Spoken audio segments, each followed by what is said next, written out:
መኪና እየነዳን በምንሄድበት ሰዓት ላይ አብዛኛውን ሰው የመሪ አጠቃቀም ግራ ያጋባዋል። መሪ እንዴት ነው የምንይዘው፣ መሪ የያዛችን አጠቃቀማችን የሚል ነገር ብዙ ጊዜ ቀርቡኛል ጥያቄ። እሱን ዛሬ ባጭሩ አሳያችኋለሁ ማለት ነው። መኪናችሁን ቀጥ ብላችሁ በምትሄዱበት ሰዓት ወይ ዋና መንገድ ይዛችሁ በምትሄዱበት ሰዓት መሪ እንዳለ ሆኖ ቀጥ አድርጋችሁ ትይዙታላችሁ ማለት ነው። ከዛ ዳይሬክሽን መቀየር ትፈልጋላችሁ፣ አቅጣጫ መቀየር ትፈልጋላችሁ። ስለዚህ ወደዚህ ወደ ግራ ምጠጋ ማለት ከፈለጋችሁ በግራ በኩል ስፖኪዮ ታዩና መሪዋን ትንሽ ነው የምትጠቀማት። በቃ እችን የምታግሬው ታያችሁ። እችን ሳርኩት አቅጣጫ ምን ያህል እንደሚቀየር ይሁት።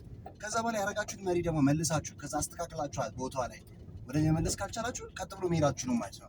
ምክንያቱም ያጣመማችሁት መሪ መመለስና ወደ ቦታው መመለስ አለባችሁ። ይሄ የመኪናው የመሪው ዋናው መንገድ ቀጥታው ነው። ለምሳሌ ወደዛ አቅጣጫ እንቀይር እንበል። መሪ ወደዛ ካረገን በኋላ የምንፈልገውን ስናገኝ መሪ መመለስ አለበት። ከዛም ደግሞ ማስተካከያ ደግሞ አስተካክለን መሪዋን ሁሌ ቀጥ አድርገን ነው መያዝ ያለበት ማለት ነው። ይሄ መረሳት የሌለበት ጉዳይ ነው ማለት ነው። ብዙዎቻችሁ የምታደርጉት ምንድነው?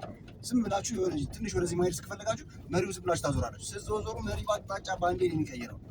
በዚህ ላይ ከጎን ካለው መኪና ጋር ግጭት ውስጥ ትገባላችሁ ማለት ነው። ስለዚህ ዝም ብሎ መሪ አብሶ ፍጥነት ላይ በሄደ ቁጥር ፍጥነት በጨመራችሁ ቁጥር መሪ እንደፈለገው ወደዚህ ወደዛ አይዞርም ማለት ነው። አሁን ለምሳሌ ከጎን መኪና እየመጣ ከሆነ አጋጣሚ መሪ ማዞርበት ከሆነ ከዛ መኪና ጋር ግጭት ውስጥ እንገባለን ማለት ነው።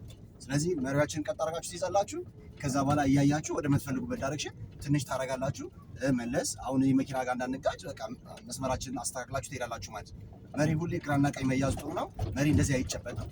ጣውራጣታችን ከውጭ አድርገን እንደዚህ ነው መያዝ ያለብን። ስለዚህ በዚህ መሰረት በትነዱ መኪናችሁን ቀጥ አድርጋችሁ ይዛችሁ መሄድ ትችላላችሁ እላለሁ። አመሰግናለሁ።